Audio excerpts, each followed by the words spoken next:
हमारे लिए ट्वेल्व स्वागत करते हैं आप सभी का आपके अपने YouTube channel coding study point. तो प्यारे दोस्तों, आज की क्लास में हम लोग सॉल्व करने वाले हैं लघुत्तम समापवर्तक एवं महत्तम समापवर्तक के मोस्ट इम्पॉर्टेंट क्वेश्चन को। जैसा कि डियर स्टूडेंट आपको पता है, इस चैप्टर पर आधारित मैंने ऑलरेडी 2 क्लास दे रखा हूँ। यदि वो वीडियो आपने अभी तक नहीं देखा है तो जरूर देख लीजिएगा, डिस्क्रिप्शन में उसका लिंक मिल जाएगा। डियर स्टूडेंट, जितने भी क्वेश्चन का मैं सॉल्यूशन करवाता हूँ, टोटल क्वेश्चन का सॉल्यूशन बिल्कुल कॉन्सेप्ट के साथ आपको करवाता हूँ। चाहे आप किसी भी पब्लिकेशन का बुक उठा करके देख लो, जो भी चैप्टर मैंने आपको पढ़ाया है, किसी भी बुक से आप कोई भी क्वेश्चन सॉल्व कर लो, आपसे छूटेगा नहीं। इस तरीके से मैं आपको प्रत्येक चैप्टर के कॉन्सेप्ट के साथ साथ उनसे जितने भी टाइप के क्वेश्चन बनते हैं, टोटल टाइप के क्वेश्चन बिल्कुल बेहतरीन कॉन्सेप्ट के साथ आपको बताता हूँ, जिससे आपके एग्जामिनेशन में या किसी भी बुक से प्रैक्टिस करना चाहे, आपसे एक भी क्वेश्चन छूटेगा नहीं। इस बात की मैं गारंटी देता हूँ। यदि आप अच्छी तरीके से हमारी प्रत्येक क्लासेस लेते जाते हैं तो किसी भी क्वेश्चन में किसी भी प्रकार का डाउट और कंफ्यूजन नहीं होगा। इस तरीके से मैं प्रत्येक चैप्टर के कॉन्सेप्ट और कॉन्सेप्ट के साथ क्वेश्चन को सॉल्यूशन करवाता हूँ। तो डियर स्टूडेंट, स्टार्ट करेंगे आज की क्लास को। प्रत्येक क्वेश्चन को आप बिल्कुल ध्यान से अच्छी तरीके से समझते हुए चलिएगा, जिससे आपको किसी भी क्वेश्चन में किसी भी टाइप का डाउट और कंफ्यूजन ना रहे। तो स्टार्ट करेंगे डियर स्टूडेंट आज की क्लास को। तो क्वेश्चन नंबर 1 आपको इस प्रकार से दे रखा है, यदि किसी कक्षा के विद्यार्थियों को 6 या 8 या 10 के पूरे पूरे समूहों में रखा जा सके तो कक्षा के विद्यार्थियों की निम्नतम संख्या क्या है, ये आपको बताना है। क्वेश्चन में ऐसा बोला जा रहा है कि यदि किसी कक्षा के विद्यार्थियों को 6, 8 या 10 के समूहों में रखना चाहे तो कक्षा में विद्यार्थियों की निम्नतम संख्या क्या होगी, ये आपको बताना है। तो कभी भी यदि आपका निम्नतम की बात करें या छोटी से छोटी संख्या की बात करें तो हमेशा आपको 9 से निकालना होता है। इस बात को आप ध्यान में रखिएगा। कभी भी निम्नतम संख्या की बात करें या छोटी से छोटी संख्या की बात करें तो ऐसे कंडीशन में आपको लसन निकालना होता है। तो क्वेश्चन में क्या बोला है कि 6 या 8 या 10 के समूहों में रखा जा सके तो विद्यार्थियों की निम्नतम संख्या क्या है। तो बिल्कुल सिंपल सा क्वेश्चन है, आपको 6, 8 और 10 का एलसीएम निकाल लेना है। 6, 8 और 10 का एलसीएम निकाल लेना है। तो 2 3 6, 2 चौका 8, 2 25 10, फिर 2 से 2 दूना 4, ये 5 नोट डाउन कर लो 3। ठीक है, नेक्स्ट आपका 2 से 2 1 कम 2 5, ये आपका 3। ठीक है, फिर 3 से कर लो 1 1, फिर 5, फिर 5 से कर लो 1 1 1, फिर तो एलसीएम कितना आएगा, 2 दूना 4 दूना 8 3 24 25 कितना 120। यानी कि जो विद्यार्थियों की निम्नतम संख्या होगी वो आपका 120 हो जाएगा। इस तरीके से क्वेश्चन नंबर 1 का डियर इसमें ऑप्शन नंबर बी सही हो जाएगा। विद्यार्थियों की जो निम्नतम संख्या होगी वो आपका 120 होगा। बढ़ते हैं हम डियर स्टूडेंट क्वेश्चन नंबर 2 की तरफ। प्रत्येक क्वेश्चन को बिल्कुल बेहतरीन तरीके से आपको बताने वाला हूँ, जिससे आपको किसी भी क्वेश्चन में किसी भी प्रकार का डाउट और कंफ्यूजन ना हो। तो क्वेश्चन नंबर 2 है आपका 72x⁴ प्लस 243x और दे रखा है 24x³ माइनस 54x। नेक्स्ट दे रखा है 18x⁴ plus 15x³ minus 18x² का मौसा क्या होगा, ये आपको बताना है। तो ध्यान से देखना, 72x⁴ प्लस का 243 है, 243 है। ठीक है, नेक्स्ट आपको दे रखा है 24x³ minus 54x, 24x³ minus का 54x, 18x⁴ 18x⁴ plus 15x³ minus 18x², 15x³ minus का 18x²। इसका आपको मौसम क्या होगा ये आपको बताना है। तो बिल्कुल सिंपल सा क्वेश्चन है, आप ध्यान से देखिएगा। यहाँ पर हम कॉमन क्या ले सकते हैं, तो यहाँ पर हम कॉमन क्या ले सकते हैं, यहाँ पर आप देख पा रहे हैं कि हम 9 कॉमन ले सकते हैं, 9 कॉमन ले सकते हैं और x कॉमन ले लेंगे। तो मिलेगा क्या आपका 8x³ प्लस का, यहाँ पर 9 कॉमन लोगे तो 9 × 18 और 9 × 7 = 63, ये आपको मिल जाएगा। इसको आप सॉल्व कर लो तो 9x को लिख दो 3 × 3x के रूप में।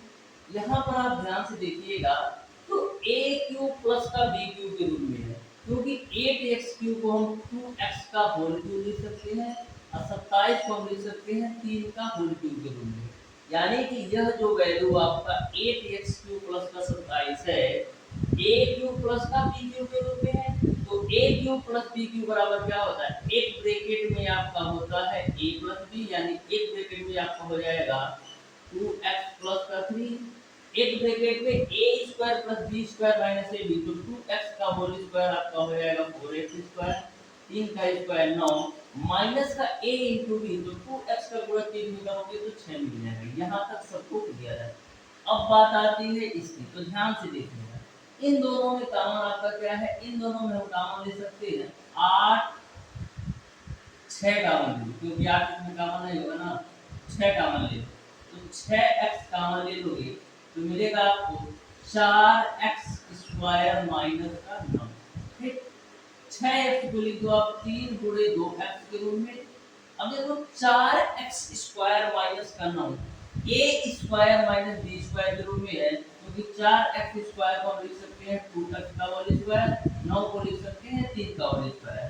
तो 4x² माइनस का 9 को हम a² माइनस b² के रूप में लिख सकते हैं। तो 6x को मैंने क्या लिखा था 3 × 2x, और इसको आप a² माइनस b² में खोलो तो एक ब्रैकेट में आपका हो जाएगा a प्लस b और दूसरे ब्रैकेट में आपका हो जाएगा a माइनस का b। यहाँ तक आपको क्लियर है। अब हम सॉल्व कर लेते हैं इस वाली वैल्यू को, तो ध्यान से देखिएगा। इन तीनों में कॉमन क्या है, इन तीनों में कॉमन आपका है 3x²। तो 3x² कॉमन लोगे तो मिलेगा आपको 6x² प्लस का 5x माइनस का 6। यहाँ तक आपको क्लियर है। अब जो अंदर वाली वैल्यू है द्विघात समीकरण के रूप में आ गई, तो 6 और 6 का गुणा करोगे 36 होगा। 36 का आपको ऐसे गुणनखंड करना है, 36 का आपको ऐसे फैक्टर करना है कि जोड़ने और घटाने पर आपका 5 है। तो 9 चौक 36 होता है और 9 में से 4 घटाओगे तो 5 भी मिल जाएगा। तो इसी कॉन्सेप्ट को कर लेते हैं। 3x² को 3 × x लिख लो। इसको देखो सॉल्व कर लेते हैं। 9 चौक 54 से तो 6x² प्लस का 9x 36 है ना यार, तो 9 चौक 36, तो 9 में से आप 4x घटा दो, ठीक है, अब माइनस का 6। अब देखो 3 × x हो जाएगा।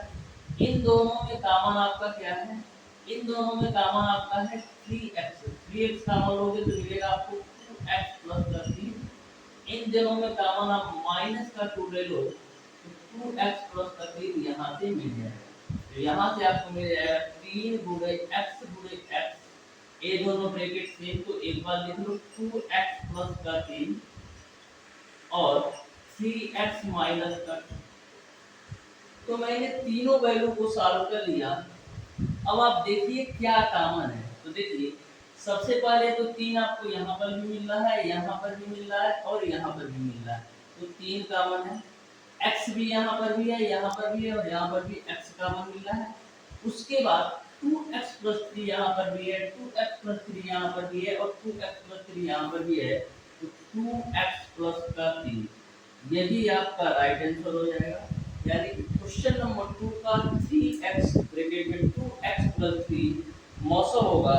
यानी क्वेश्चन नंबर 2 का डियरेक्शन ऑप्शन नंबर डी सही हो जाएगा। ऑप्शन नंबर डी जो होगा क्वेश्चन नंबर 2 का बिल्कुल राइट आंसर होगा। तो कभी भी डियर स्टूडेंट यदि आपको इस टाइप से क्वेश्चन पूछा जाए तो बिल्कुल बेहतरीन तरीके से स्टेप बाय स्टेप आप सॉल्व कर सकते हो। किसी भी प्रकार का आपको कोई भी कंफ्यूजन और डाउट नहीं होगा यदि आप स्टेप बाय स्टेप प्रत्येक क्वेश्चन को बिल्कुल बेहतरीन तरीके से सॉल्व करते हैं। अब चलते हैं डियर स्टूडेंट हम लोग क्वेश्चन नंबर 3 की तरफ, जो कि बिल्कुल बेहतरीन तरीके से इस क्वेश्चन को भी हम सॉल्व कराएंगे। आप ध्यान से देखिएगा क्वेश्चन नंबर 3 को। बोला है एक फर्श की लंबाई x पे पावर 4 माइनस x तथा चौड़ाई x cube plus x square plus x metre है। आंगन के फर्श पर फर्श पर समान माप के वर्गाकार टुकड़े लगवाने हैं। आंगन में लगाए जाने वाले टुकड़ों की कम से कम संख्या क्या होगी ये आपको बताना है। तो ध्यान से देखिएगा। बोला है एक फर्श की लंबाई जो दे रखी है x पे पावर 4 माइनस का x। फर्श की लंबाई दे रखी है x पे पावर 4 माइनस का x और चौड़ाई दे रखा है x क्यूब। चौड़ाई आपको दे रखा है x cube plus x square plus का x क्यूब। ठीक है, यहाँ तक आपको क्लियर है। आंगन के फर्श पर समान माप के वर्गाकार टुकड़े लगवाने हैं। आंगन में लगाए जाने वाले टुकड़ों की कम से कम संख्या क्या है ये आपको बताना है। तो सबसे पहले आपको ये समझना है कि समान वर्गाकार टुकड़ों का मतलब क्या होता है। समान वर्गाकार टुकड़ों का मतलब ये होता है डियर स्टूडेंट, जिसकी चारों भुजाएं समान होती है वही तो आपका वर्ग होता है। तो समान वर्गाकार टुकड़ों का मतलब ये है कि जितनी आपकी लंबाई होगी उतनी ही आपकी चौड़ाई होगी। समान वर्गाकार टुकड़ा यानी कि लंबाई चौड़ाई और ऊंचाई सारी भुजाएं समान होगी, वो समान वर्गाकार का टुकड़ा होता है। तो यहाँ पर हम देखिए इसको कैलकुलेट कर लेते हैं। लंबाई में x कॉमन है तो आप x कॉमन ले लो तो मिलेगा आपको x क्यूब माइनस का a। ठीक, अब बात करते हैं चौड़ाई का। तो चौड़ाई में x कॉमन है तो x कॉमन ले लो, मिलेगा आपको x square plus x plus 1। Okay, यहाँ तक आपको क्लियर है।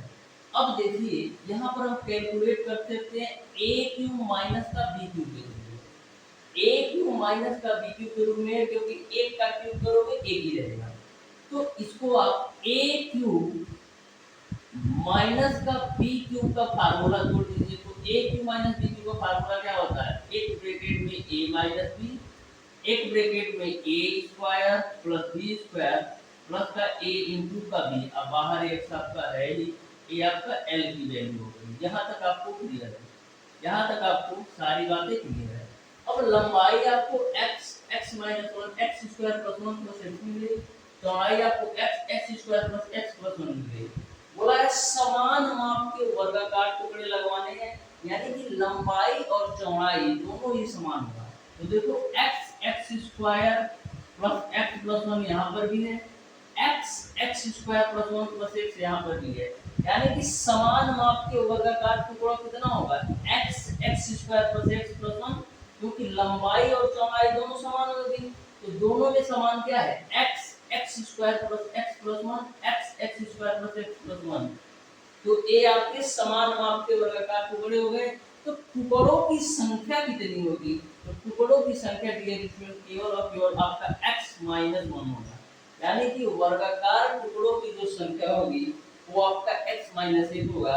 यानी क्वेश्चन नंबर 3 का ऑप्शन नंबर ए सही होगा। यदि आपसे पूछता कि समान वर्गाकार टुकड़े की साइज बता दो, समान माप की वर्गाकार टुकड़े की साइज बता दो, तो क्या होता, तो साइज जो आपका होता है डियर स्टूडेंट वो क्या होता है, जो दोनों में समान होगा। तो दोनों में समान क्या है x square plus x plus 1। तो ये आपका समान वर्गाकार टुकड़ों की साइज हो गई और ये आपका टुकड़ों की संख्या हो गई। क्वेश्चन नंबर 4 पर चलते हैं डियर स्टूडेंट। बहुत ही बेहतरीन तरीके से आपको समझ में आया होगा। बिल्कुल सिंपल तरीके से मैंने इस क्वेश्चन को सॉल्व करने का प्रयास किया। तो क्वेश्चन नंबर 4 भी आपका बिल्कुल सिंपल और बेहतरीन क्वेश्चन है। क्वेश्चन नंबर 4 आपको दे रखा है 4y और 4 into x माइनस 9y² तथा 4y² प्लस 6y का महत्तम समापवर्तक क्या है, ए आपको बताना है। क्या महत्तम समापवर्तक क्या है, ए आपको बताना है। 4y⁴ into x, 4y⁴ into x minus का 9y² माइनस का 9y² और 4y² 4y² प्लस का 6y³ प्लस का 6y³, ठीक है। इसका आपको मौसा बताना है, इसका आपको मौसा बताना है क्या होगा, महत्तम समापवर्तक। तो सबसे पहले दोनों में कॉमन क्या है, दोनों में आपका कॉमन है आपका x है और y² है।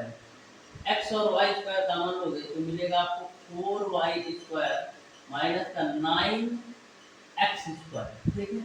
यहाँ से xy², ये देखो a² माइनस का b² के रूप में, a² माइनस का b² के रूप में है। क्यों? क्योंकि 2y का होल स्क्वायर इसको लिख सकते हैं, इसको आप 3x का होल स्क्वायर लिख सकते हैं। तो a² माइनस का b² के रूप में है। तो a² माइनस b² को क्या लिख सकते हैं, एक ब्रैकेट में a प्लस b, एक ब्रैकेट में आपका हो जाएगा a माइनस का b, ठीक है। अब इस पे बात आती है। अब देखो दोनों में कॉमन क्या है, दोनों में कॉमन आपका है 2yx², 2yx² कॉमन हो गए तो यहाँ से मिलेगा आपको 2y प्लस का 3x। यहाँ तक आपको क्लियर है। अब दोनों में कॉमन क्या है, ये देख लो।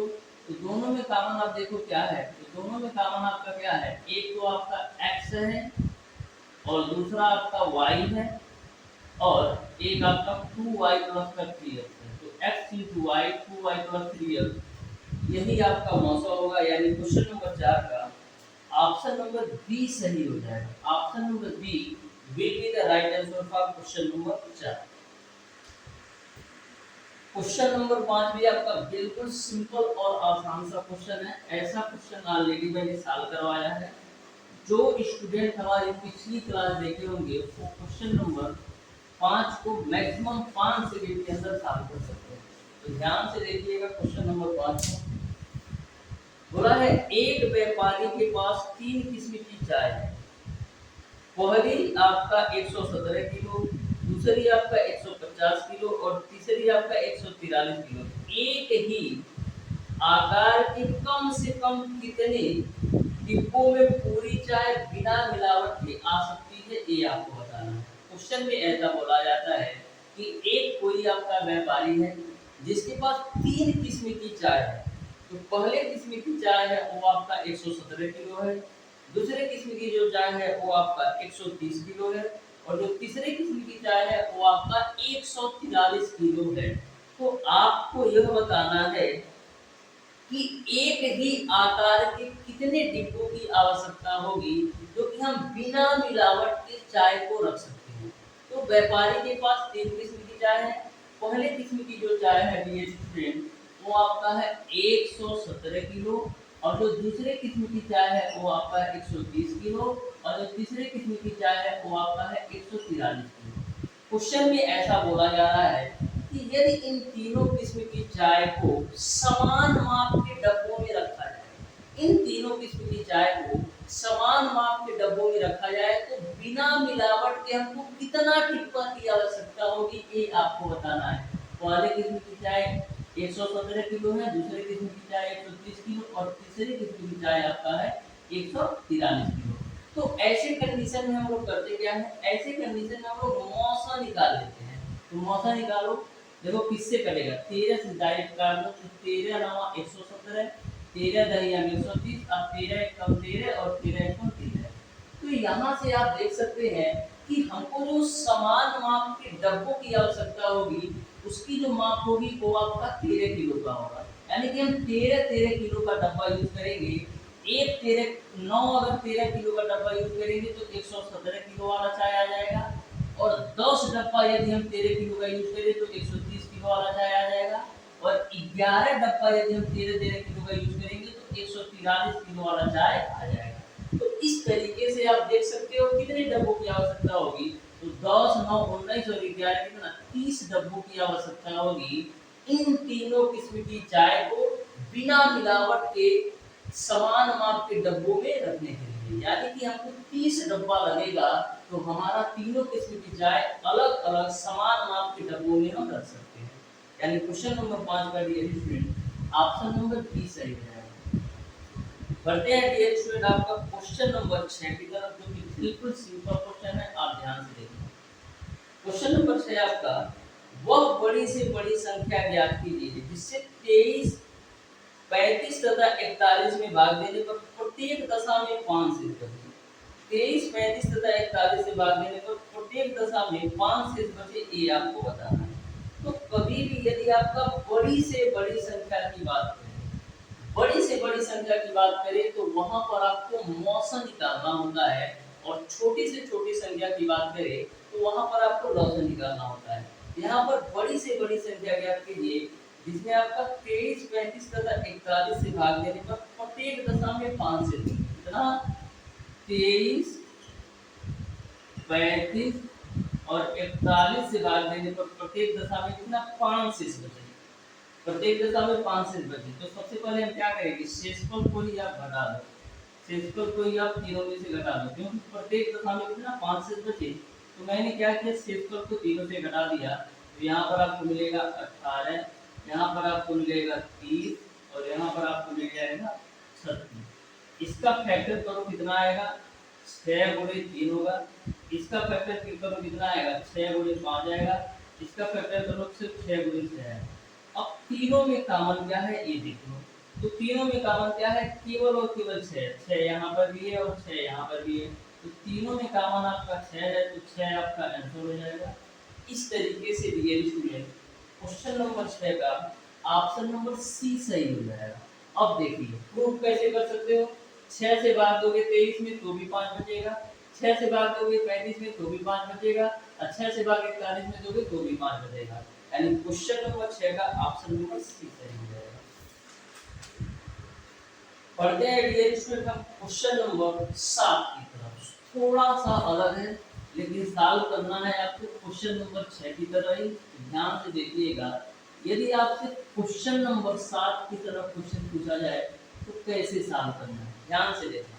बोला है वह बड़ी से बड़ी संख्या ज्ञात करें जिससे 63, 138 और 208 में भाग देने पर प्रत्येक दशा में समान शेष बचे। इसके पहले जो आपने क्वेश्चन सॉल्व किया उसमें दे रखा था कि प्रत्येक दशा में 5 शेष बचे, लेकिन यहाँ पर आपको नंबर नहीं दे रखा है। यहाँ पर बोला है कि प्रत्येक दशा में समान शेष बचे। आपको नंबर नहीं पता है कि 5 बचे या 6 बचे या 8 बचे, बस यही बोला है प्रत्येक दशा में समान शेष बचे। तो ऐसे कंडीशन में हम लोग करते क्या है, 3 नंबर दिया है, एक आपका 63 है और आपका कितना है 138 है और आपका है 228। तो कभी भी यदि आपका नंबर ना दिया हो कि कितना शेष बच रहा है, बस ये बोलते कि समान शेष बचे, वह संख्या ज्ञात करो। तो ऐसे कंडीशन में हम लोग करते क्या है, इन तीनों का आपस में डिफरेंस निकालो, इन तीनों का आपस में डिफरेंस निकालो। तो 138 में से आप 63 घटाओ कितना मिलेगा, 8 में 3 का 5 और 13 में से 6 जा 7। अब इसका डिफरेंस निकालो तो 8 में से 8 जा 0, अब 12 में से 3 जा 9। ठीक, अब 228 और 63 का डिफरेंस निकालो तो 8 में से 3 जा 5, अब 12 में से 6 जा 6 और 1 उधर जाएगा। अब करेंगे क्या, 75, 90 और 165 का आप मौसन निकाल लो। 75, 90 और 165 का मौसन निकालो तो 75 को हम क्या लिख सकते हैं, 15 गुणे का 5 के रूप में। इसको हम क्या लिख सकते हैं, 15 गुणे का 6 के रूप में। इसको हम क्या लिख सकते हैं, 15 गुणे 11 के रूप में। अब इन तीनों में बताओ कॉमन क्या है, तो इन तीनों में कॉमन केवल और केवल 15 है। इन तीनों में कॉमन क्या है, केवल और केवल 15 है। यानी इस क्वेश्चन का जो राइट आंसर होगा वो आपका 15 आ जाएगा। इस तरीके से क्वेश्चन नंबर 7 का ऑप्शन नंबर डी सही हो जाएगा। इस क्वेश्चन को भी आप चेक कर सकते हो कि सही है या नहीं। तो देखो 15 से भाग दोगे 60 में तो यहाँ पर भी आपका 3 शेष पर बचेगा। 15 से भाग दोगे तो 15 9 135, यहाँ पर भी 3 शेष पर बचेगा। यहाँ पर भाग दो तो 15 कम 15 बचेगा आपका 7 8, 15 बचे 75, यानी यहाँ पर भी 3 ही शेष पर बचेगा। तो आप देख सकते हो यदि मैं 63, 138 और 228 में 15 से भाग दूं तो प्रत्येक दशा में समान शेषफल मिल रहा है, प्रत्येक दशा में समान शेषफल मिल रहा है। तो यहाँ तक आपको सारी बातें क्लियर है। नेक्स्ट हम चलते हैं डियर घंटी वाले क्वेश्चन पर। इसमें बहुत ही बच्चे कंफ्यूज होते हैं घंटी वाले क्वेश्चन पर, लेकिन बिल्कुल सिंपल क्वेश्चन है, आप ध्यान से देखिएगा तो अच्छी तरीके से समझ में आएगा। बोला है कि 6 घंटियां एक साथ बजना प्रारंभ करती है, 6 घंटियां एक साथ बजना प्रारंभ करती है। यदि वे घंटियां क्रमशः 2, 4, 6, 8, 10 तथा 12 सेकंड के अंतराल पर बजती है तो 30 मिनट में कितनी बार बजेगी ये आपको बता रहा है। 30 मिनट में कितनी बार बजेगी ये आपको बता रहा है। तो कभी भी यदि आपसे ऐसा क्वेश्चन पूछा जाए तो हमेशा आपको एलसीएम निकालना होता है। तो आप एलसीएम निकाल लो, 2, 4, 6, 8, 10 और 12, इसका आप एलसीएम निकालो। तो एलसीएम कैसे निकालोगे? देखो, 2 1 2, 2 दूना 4, 2 3 6, 2 4 8, 2 5 10, 2 7 12, फिर 2 से कैंसिल आउट कर लो, 1 1 3, 2 दूना 4 5, 2 3। ठीक, अब देखो सिंपल बना सकते हो, यहाँ से ऐसे ही कैलकुलेट कर लो। क्या मिलेगा? यहाँ से 2 मिलेगा और यहाँ से आपको 3 मिलेगा और यहाँ से आपको क्या मिलेगा? 5 मिलेगा। ठीक है ना? हो 2 मिलेगा, 3 मिलेगा, 5 और ए नंबर है आपका 2 दूना 4, तो 2 4 कर लो। एलसीएम कितना आएगा? 4 गुना 8 3 24 बचे कितना होगा? 120। 120 सेकंड जो है आपका एलसीएम आ गया। अब 120 सेकंड किसके 120 सेकंड कितने के बराबर होता है? 2 मिनट के बराबर होता है। 120 सेकंड जो होता है वो आपका 2 मिनट के बराबर होता है। आपसे पूछा गया है कि 30 मिनट में कितनी बार एक साथ बजेंगी, तो बच्चा क्या करेगा? 30 मिनट है और 2 मिनट में एक बार बज रही है तो 2 डायरेक्ट काटेगा, यानी बोलेगा 15 बार एक साथ बजेंगी। लेकिन यह पूरी तरह से गलत है, पूरी तरह से गलत इसलिए डियर स्टूडेंट, क्योंकि जब पहली बार घंटियां 6 घंटियां एक साथ बजी तब तो उनको 2 मिनट का वेट नहीं करना पड़ा।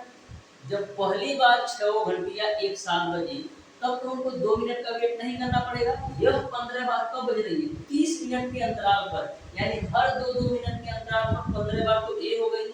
लेकिन जब स्टार्टिंग में एक साथ बजी थी, जब शुरू में स्टार्टिंग में एक साथ बजी थी तो उसका तो 2 मिनट का वेट करना नहीं पड़ा था।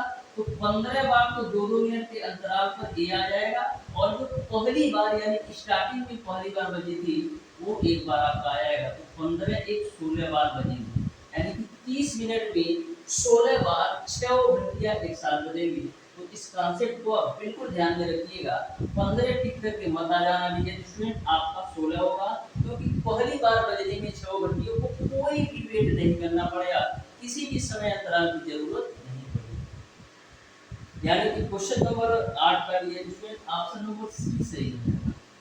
क्वेश्चन नंबर 9 को आप बिल्कुल ध्यान से देखिएगा, बहुत ही बेहतरीन क्वेश्चन है, बहुत ही सिंपल तरीके से मैं इस क्वेश्चन को सॉल्व कर रहा हूँ, आप ध्यान से देखिएगा। क्वेश्चन नंबर 9,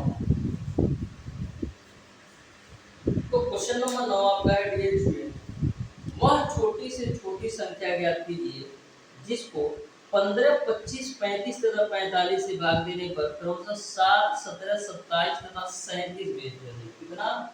15, 25, 35 तथा 45 से भाग देने पर 7, 17, 27 तथा 37 से तो बिल्कुल सिंपल सा क्वेश्चन है, आप ध्यान से देखिए। तो कभी भी यदि आपसे इस टाइप का क्वेश्चन पूछा जाए कि इतना इतना से भाग देने पर आपका डिफरेंट शेषफल आए, जैसे बोला है कि 15, 25, 35 तथा 45 से भाग देने पर 7, 17, 27 और 37 बेच से बचे। तो यहाँ पर आप एक चीज देख रहे हैं कि जो आपका शेषफल आ रहा है वो आपका अलग अलग है। तो ऐसे कंडीशन में करना क्या होता है, ध्यान से देखना। क्या बोला है? 15, 25, 35 और 45। ठीक है, 15, 25, 35 और 45 से भाग देने पर 7, 17, 27 और 37 से जब 15 से भाग देते हैं 7 से बनता है, 25 से आपका भाग देने पर 17, 35 से 27 और 45 से आपका 37 से बनता है। तो ऐसे कंडीशन में करना क्या होता है, सबसे पहले आप डिफरेंस देख लो। तो 15 और 7 का डिफरेंस 8, 27 और 17 का डिफरेंस भी 8 आएगा, 35 और 27 का डिफरेंस 8 भी आएगा और 45 और 37 का डिफरेंस 8 भी आएगा। यानी कि आप देखेंगे कि दिए गए नंबर और शेषफल के बीच का जो डिफरेंस है हमेशा समान आएगा, हमेशा समान आएगा, तभी आपका क्वेश्चन सही माना जाता है। दिए गए नंबर और शेषफल के बीच हमेशा समान संख्या आती है, जैसा कि आपने देखा। अब क्वेश्चन आपका सिंपल हो गया, तो करना कुछ नहीं है, करना क्या है आपको 15, 25, 35 और 45 का एलसीएम निकालना। 15, 25, 15, 25, 35 और 45 का एलसीएम निकालो। तो क्या करेंगे, 5 दिया 15, 5 पचे 25, 5 सत्ते 35, 5 9 45। अब यहीं से डायरेक्ट कर लो। देखो 9 है तो 9 से 1 खत्म, यानी 9 मिल जाएगा।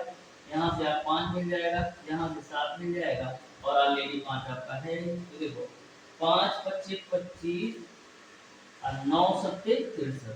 तो 25 किया 75 को 5, 25 का 150 और 7 कितना होगा, 150 और 7 157 हो जाएगा, यानी 1575 आपका आ गया। तो शेषफल कितना डिफरेंस आपका आ रहा था 8, तो 1575 में से आप 8 घटा दो, कितना मिलेगा 1567, यानी कि जो राइट आंसर होगा वो आपको 1567 होगा। यानी क्वेश्चन नंबर 9 का ऑप्शन नंबर डी सही है। बढ़ते हैं डियर स्टूडेंट हम आज की क्लास का लास्ट क्वेश्चन। बिल्कुल ध्यान से आप लोग समझ लीजिए, इस क्वेश्चन को आपको सॉल्व करना है। बोला है वह छोटी से छोटी संख्या ज्ञात कीजिए जिसको 10, 20, 30, 40 तथा 50 से भाग देने पर प्रत्येक दशा में 7 से जोड़ दें। 10, 20, 30, 40 तथा 50 से भाग देने पर प्रत्येक दशा में 7 से जोड़ दें। तो मैंने आपको बताया था कि कभी भी यदि आपसे छोटी सी छोटी संख्या की बात करें, कभी भी आपसे यदि छोटी सी छोटी संख्या की बात करें तो हमेशा आपको लॉसर निकालना है, यानी लघुत्तम समापवर्तक। और बड़ी से बड़ी संख्या की बात करें तो आपको मौसा निकालना है। तो बोला है 10, 20, 30, 40 और 50 से भाग देने पर प्रत्येक दशा में 7 से जोड़ दें। ऐसा क्वेश्चन मैंने ऑलरेडी सॉल्व करवा दिया है आज की ही क्लास में। तो करना क्या है, 10, 20, 30, 40 और 50 का आपको एलसीएम निकाल लेना है। एलसीएम निकालने के बाद जो आपका 7 शेषफल आ रहा है उसको आप जोड़ दीजिएगा, वही आपका आंसर होगा। इस तरीके से डियर स्टूडेंट आज की क्लास को हम यही तय रखते हैं। क्वेश्चन नंबर 10 को आप सॉल्व करके बताइएगा कौन सा ऑप्शन सही है। तो आज की क्लास आपको कैसी लगी कमेंट बॉक्स में कमेंट करके जरूर बताइएगा। मिलते हैं डियर स्टूडेंट नेक्स्ट क्लास में।